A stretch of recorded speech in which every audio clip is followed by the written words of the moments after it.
আপনাদের সবাইকে স্বাগত আমার চ্যানেলে। আজকে আমি 3 রকম ডালের পকোড়ার সবজি বানাবো।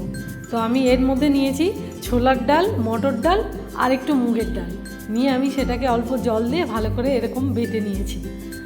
একদম মিহি করে বাটবেন না, অল্প গ্র্যানুলা থাকলে ভালো লাগবে, মানে একটু গোটা গোটা।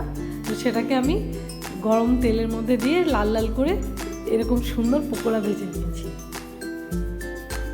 এটা খুব সুন্দর লাগে, ঘরে কিচ্ছু না থাকলে এই ডাল থাকলেই হবে। এবার আলুকে আমি সেদ্ধ করে নিয়েছিলাম, সেদ্ধ করা আলুকে আমি লাল লাল করে ভেজে নিয়েছি। এবার সেই তেলের মধ্যে আমি গোটা জিরে, হিং, এবার এর মধ্যে আমি টমেটো কুচি দিয়ে দেবো। টমেটোটা আমি সেদ্ধ করে নিয়েছিলাম, সেটাকে কেটে নিয়েছি, তার মধ্যে দিয়েছি।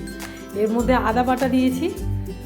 এবার লঙ্কা গুঁড়ো, হলুদ গুঁড়ো, ধনে গুঁড়ো, জিরে গুঁড়ো আর গরম মশলা অল্প একটু দেবো। দিয়ে আমি মশলাটা খুব সুন্দর করে কষে নেব।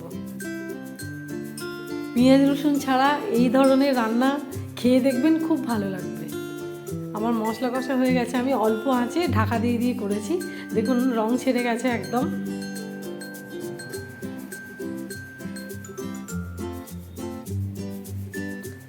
আমি ভালো করে কষে নেব।